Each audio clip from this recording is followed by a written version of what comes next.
Namaste and welcome. Namaste, beloveds. November is in full swing, isn't it? Absolutely. Here we are in early November, and we're so excited to be back on the air, so to speak, to share with you. We have come from an amazing month in October, traveling throughout India and other countries, and many stories, many energies, many learnings, observations, and for right now, let's begin with December. And November. I think we should begin with November instead of December, don't you? I just made an error in my timing. That's okay, We'll because cut you that know out. what? No, we won't cut that out. And here's why we won't cut that out. Because as you know, this has been a window of months that are opening up the exploded crown chakra. It's now, true. forgive us if we seem a little tongue-tied. We're back here. We're actually sitting here today. We're filming at the main entrance to the main community center here at Teranostra, and I'm staring at these 200-year-old palm trees in front of me, and I'm actually looking right into a nest that was just built, and I've got these two parrots staring at me like, keep my babies safe. To the left of me, we have these incredible orchids. I'll throw a shot in at the end just so you can see them, that have kind of symbiotically bloomed on the tree. And I love that symbolism because this is a symbiotic time. So much is happening over and over again, and so much to share, because November is all about the, and it's funny, I'm going to use the word explosion because we have the exploding crown chakra opening, but it's about the planetary thought body. And the planetary thought body is really pulsing right now. It's exploding. And in November, it's the blessing or the curse. You know, I kind of chuckle at my own tongue-tiedness because the energy that we're in right now does not need an arbitrary divider at November 30th to December. We're in a fluid time that is the opening of these upper chakras, what we call the exploded crown. Now, we've talked about that in other presentations. Here's the thing, in order to line up with the message we would enjoy that you understand.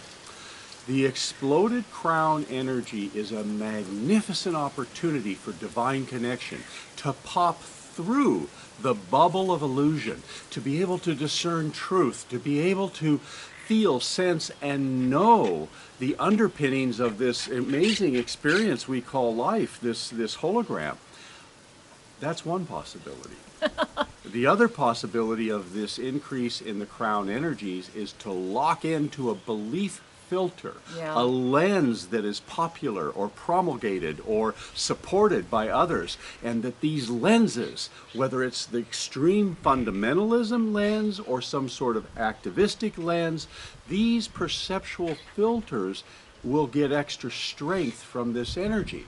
So consider the paradox, the conundrum we're in. The energy supports awakening more than ever before. It'll also support deception. You know, here's a great example. During our recent journey to India, and we have so much to share on that, we're still processing it, to be honest with you, so we're not going to talk a lot about that today. However, here's a brief story. One of the many miracles, it was just a miracle after miracle after miracle. However, in demonstration of what's happening with the planetary thought body, one of the journeys we were taking was going to Bet Dwarka. Bet Dwarka is outside of Dwarka, which is the now really documented historical city of Krishna, and where Krishna and Radha lived and 5,000 years ago.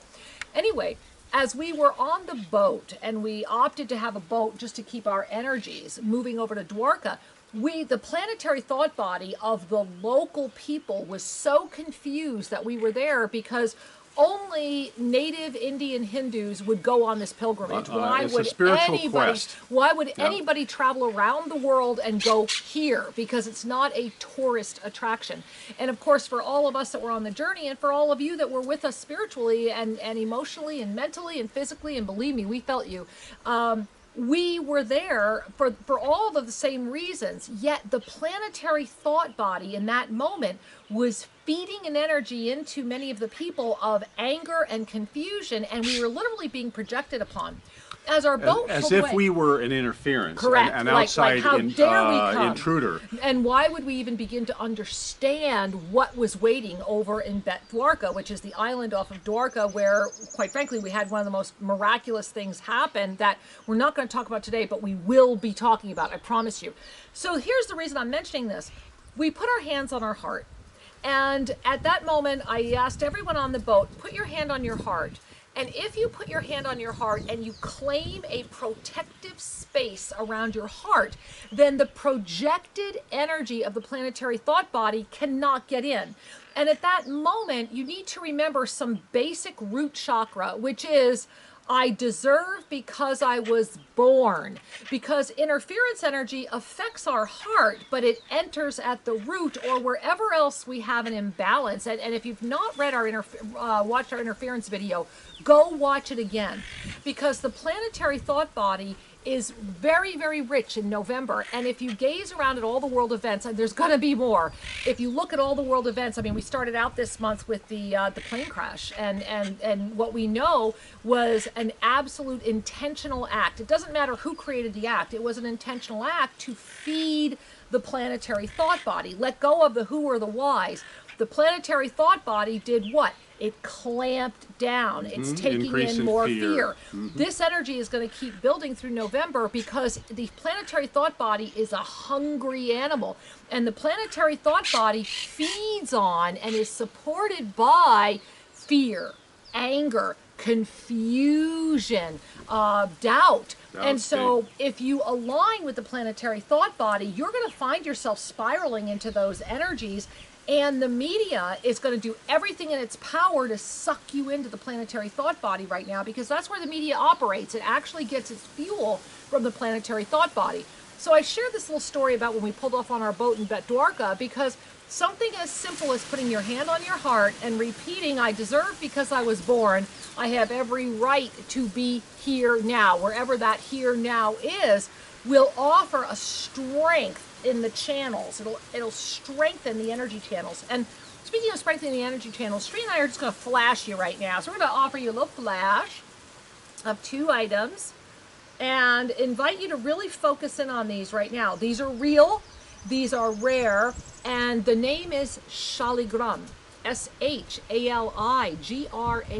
And we're going to be doing a lot of teaching, but this was just part of the miracle that came our way, is these Shaligrams. And again, miracles are your birthright. The planetary thought body is merely a blessing for us to navigate our way through on the way to our own moksha. And that's what November's about. Remember, guys, December's a big culminating month before we hit January, which is why I think you had the perfect slip up in the beginning of this video. You know, some of you may be saying, planetary thought body, I'm not sure I'm clear on what that is. The good news is there's a video that we posted. We have a video. It's right here at Official Sri and Kira. Go watch it again. It's really important. Now, for those of you that understand what is that this body of energy that is filled with conflicted emotional energy. Remember, thoughts associated with purity of energy, such as love, joy, peace, they penetrate through the thought body. They're on a different frequency. The denser, coarser emotions, the ones that are foundationalized in a form of lack and fear, actually reflect back to Earth. So consider for a moment that within this thought body, it's kind of like an auric field around Earth.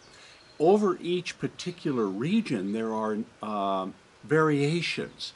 And we really noticed that this trip because we went to several countries, and you can actually feel as you're landing into a country, is this a country of peace and spaciousness? Is this a country of warring energy or fearing energy? There's a different kind of density over each country. And it's tangible. And some of you who are in North America, where a lot of our audience is, notice the difference when you cross into Canada. There's a different feeling in the air. And we won't tell you what that feeling is. It's for you to discover. What it is a reflection of the emanation from that culture, from those people. And you know, it's really quite beautiful, because during our journey, one of the messages we kept being asked by all of the people around us, who everywhere we went were shocked, because this was a pilgrimage, this was not a tour, and we were in very, very remote areas. And people kept running up to us and going, oh, what country, what country? We actually represented 5 different countries, and what was beautiful was that we had people, Russia, United States, Australia, England, Mexico, Uruguay, Canada, England, all over. We represented all these different countries. And the blessing of that was that we were able to model the ascended community presence. And through that, we were able to navigate the planetary thought body without being affected by it. And again, I'm sharing this with you because we are all one. And if ever there was a month to really claim the oneness within, this is the month to do it, especially when the planetary thought body. Remember the planetary thought body, and also watch our video on the collapse of the fourth dimension, because all of this is tying together right now. Now, what does that all really mean? It means that you have a grand opportunity to discover yourself. You have a grand opportunity to come to places that will help you free yourself and to really offer yourself the gift of being free. You know, the exploded crown energy, this energy that's up in the upper chakras, is a little bit like saying, I've widened my channels of opportunity. I've widened my channels of perception. So you're going to start noticing the possibility of projected thoughts, the possibility of projected values and beliefs more easily. You know, one of the things that's important, you know, Kira was mentioning when we were on this boat and the locals were projecting their cultural entitlement on us. Were we entitled to go to this sacred site? They weren't looking at the us, they were looking at the fact that we scared them in some fashion. We brought up doubt in some fashion because we were different. Skepticism. And so consider now that this thought body that's surrounding our planet is thriving on fear, anger, and doubt. When the media projects an event into your consciousness, such as this tragic air crash that happened in Egypt, and keeps playing that over and over and over, what's your experience inside? What happens? You know, it would be a very simple matter to just simply say we're going to reinforce security, and we know that we can control this. Versus we're stopping all flights. There'll be no flights over the peninsulas. We are afraid to fly. Consider that message. And this in the name of safety. I am afraid in the name of safety means that all those lower chakras are doing this. So the message, and I'm not pretending to have a political or security answer to these situations, I'm just pointing out that the choice that was made was to amplify fear, and that message is being projected and being bounced from the airwaves into you. You experience it and you project it back again. So it's like a repeater. It is. And that's what causes the thought body to get ever denser and to collapse upon us. This is November. And so the reason we're stressing this and bringing it up, you're seeing the same in the political arena in the United States. You're seeing it in every country of the world, whatever's going on in the Middle East or with Putin's dance and other countries' dances. This vibratory repeater system is causing I'm not going to say the word collapse as much as it's causing a densification or a regression into more of a fundamentalistic, black and white, right or wrong, dogmatic orientation. And this is why it's good to break free. Give yourself that gift. You know, I can't stress enough. Get here to Teranostra. Get down here. Just make the commitment and come down. When you come here, you will discover something that's very, very rare. You know, we recently were very blessed. At the time, it was as a blessing or curse that we had to dig a new well.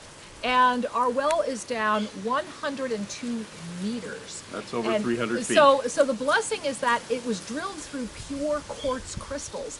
We have water here that will change your DNA.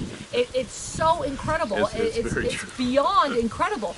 And I'm staring up right now at one of the bluest skies I've ever seen. We have zero noise pollution, zero environmental pollution, zero air pollution.